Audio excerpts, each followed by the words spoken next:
atau berdekat atau berdenyut yang posisinya di dalam, di antara dua tulang rongga dada di atas perut kita atau belum kita aktifasi. Maka untuk mencapai bentuk komunikasi yang karib, berbalas alias nyambung, teknologi komunikasi harus kita perbaiki. Karena objek hati kita merupakan satu-satunya alat komunikasi yang menyambungkan kita dengan Allah.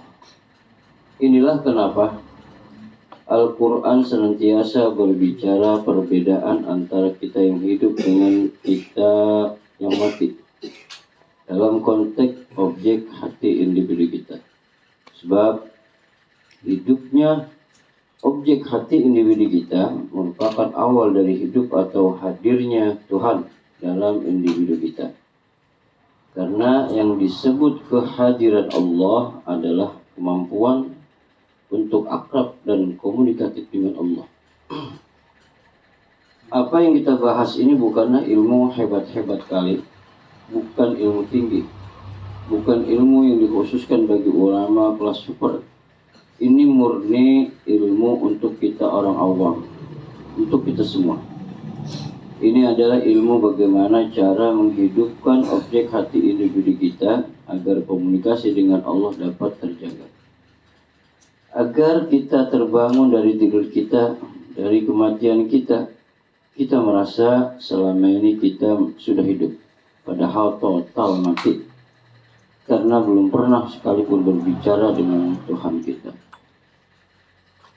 Ingat, tujuan hidup kita adalah untuk dekat atau akrab dengan Allah, untuk menyembah Dia secara efektif dan komunikatif, untuk membangun hubungan yang interaktif, ridho dan diridhoi, berdoa dijawab, bertanya dibalas. Seperti dikatakan Syekh Abdul Qadir Al-Jailani, ketersambungan dengan Allah atau muraqabah adalah awal dari perjalanan ruhani.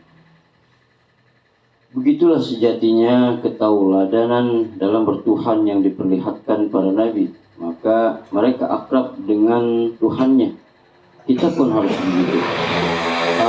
Harus mencari guru dan berguru agar bisa mewarnai ilmu-ilmu paling dasar ini. Pertanyaannya, di mana kita bisa temukan guru yang mampu menghidupkan objek hati individu kita? Kalau Nabi memang pernah mewarisi ilmu ini kepada umatnya, dan dia juga menginginkan kita untuk akrab dengan Tuhan kita. Di mana kita bisa mengupgrade jaringan komunikasi transendental sehingga frekuensi keislaman kita menjadi lebih tinggi. Kita selamat seringkali karena dekat, karena akal, karena kenal dan akrab. Kita ditolong, banyak kemudahan, dibantu, diluluskan.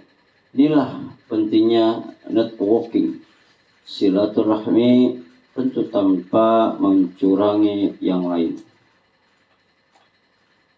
Kalau mengandalkan skill dan pengetahuan kita saja, ini tidak cukup.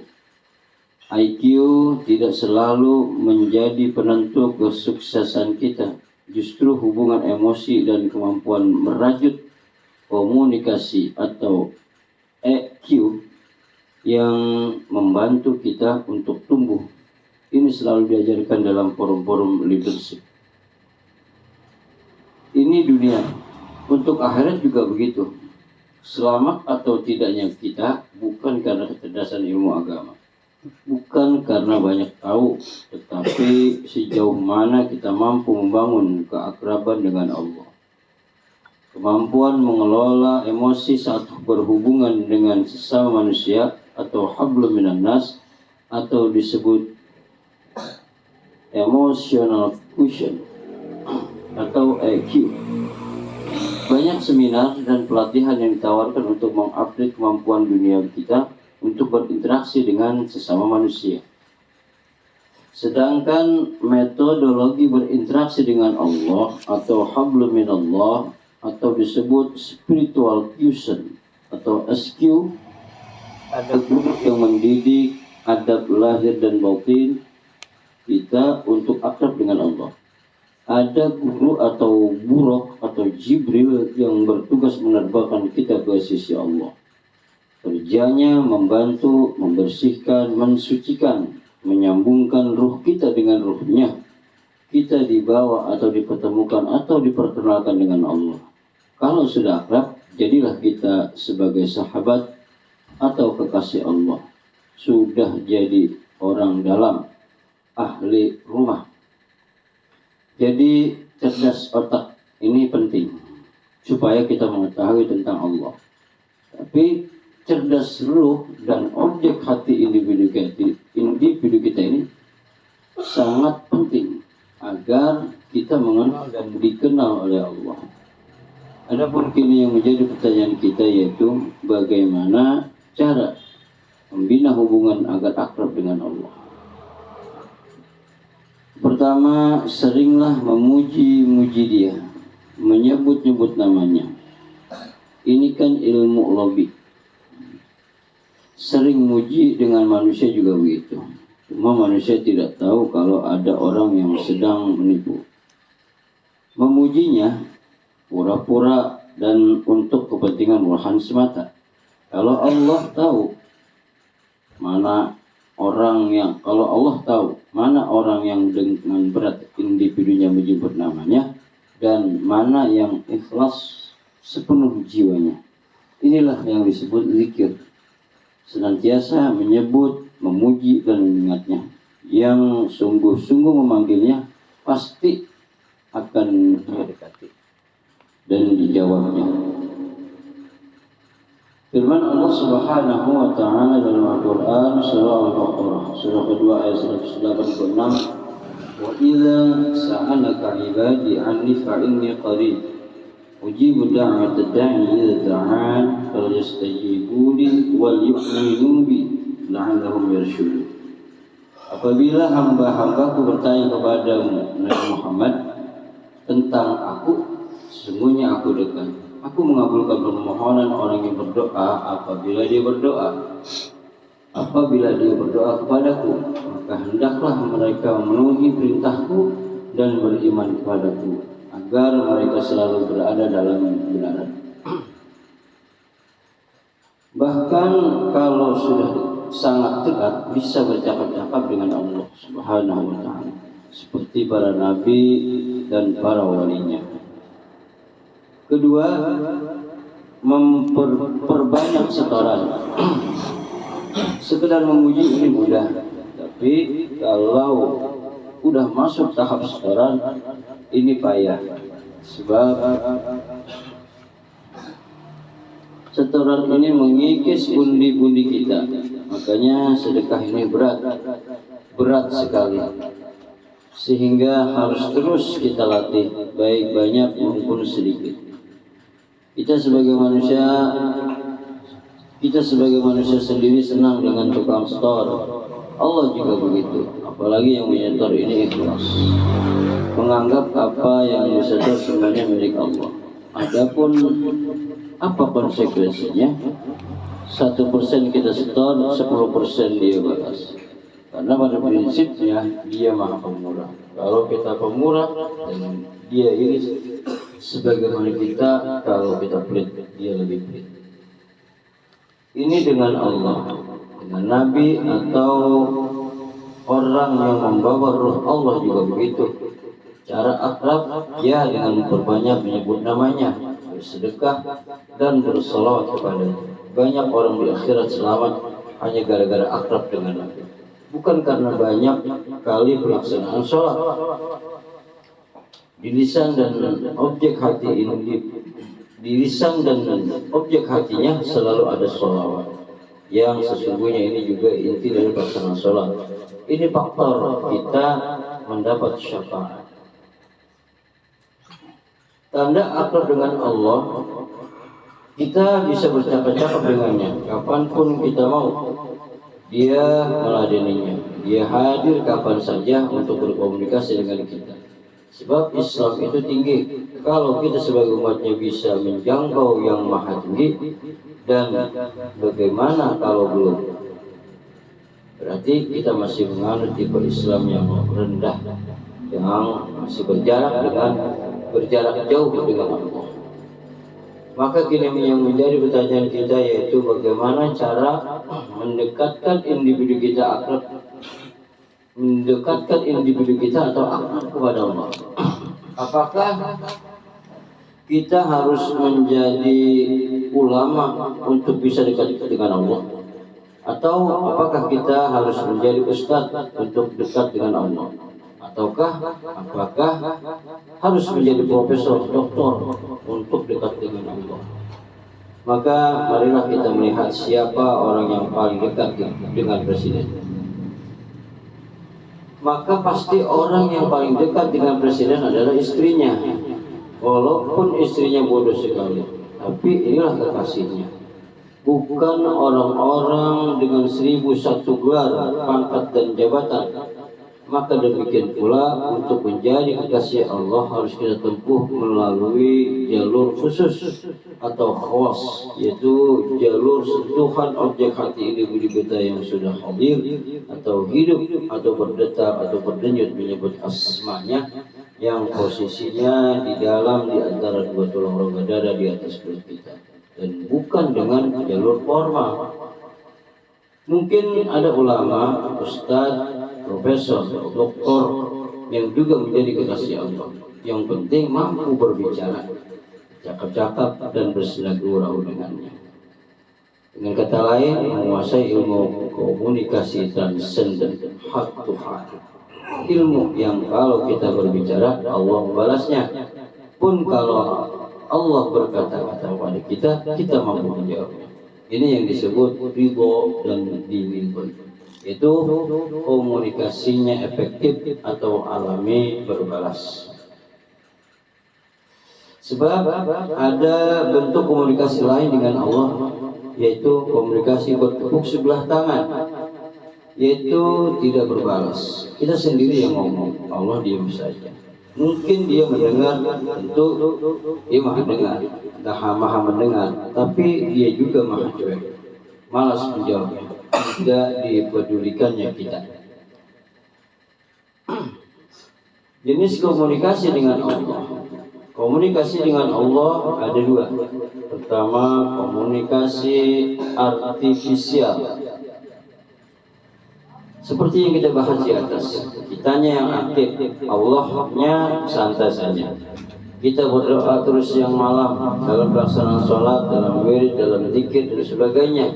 Tapi Allah tidak sekali pun mengeluarkan kata-kata. Tidak terdengar pun ia menjawab doa dan panggilan kita. Tapi kita tetap berpikir positif, yaitu husnuzon atau elok sangko kata orang Padang, seolah-olah dia mendengarnya. Jadi walhasil komunikasi agama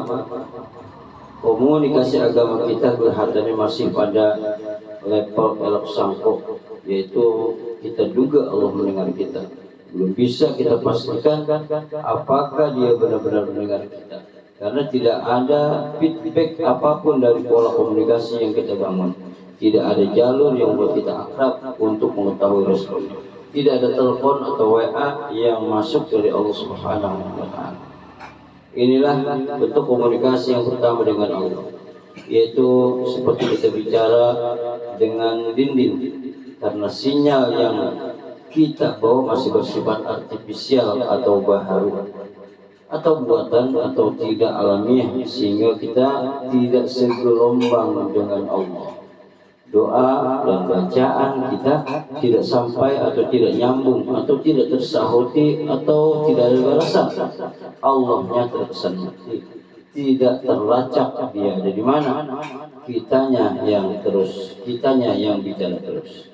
Tapi teruslah berdoa dan berbaik sangka, karena bagi kita yang awam, berbaik sangka adalah awal dari membina hubungan dengan Allah Subhanahu wa Ta'ala. Kedua, komunikasi transenden. Inilah komunikasi yang efektif. Sinyalnya sudah memiliki unsur-unsur yang bersifat qadim. Ada frekuensi ilahiyah. yaitu yang turun dari kedua urat nadi kita atau kerongkongan kita yang sudah hidup dalam individu kita, yang mana sehingga kita dapat merasakan, mendengar, melihat atau menyaksikan kebesarannya, yaitu pertama, keluarnya sifat-sifat kurang elok pada individu kita yang berbentuk 7 warna cahaya. Kedua, datang atau masuknya sifat-sifat yang elok pada individu kita yang berbentuk 7 warna cahaya. Ketiga, kita dapat mendengar gelombang dari fase nging, ngeng, ngung, ngong, bahkan gemuk. Keempat, kita dapat menyaksikan hamparan yang terang benderang tiada bertepi. Yang kita awali proses dengan inilah kita berbicara. Gelombang ketuhanan kita akan kuat. Antara kita seorang hamba dengan Tuhan sudah mulai tidak berjarak lagi. Firman Allah Subhanahu wa taala dalam Al-Qur'an surah Qaf surah ke-50 ayat 16. Wa nahnu aqrabu ilaihi min hablil warid. Kami lebih dekat kepadanya daripada urat leher. Allahnya sudah hidup, sudah terdengar bahwa Allah berkata-kata dengan berbagai cara. Dia senantiasa berfirman secara ladunia kepada kita sebagai hamba. Kalamnya sudah bisa kita terima.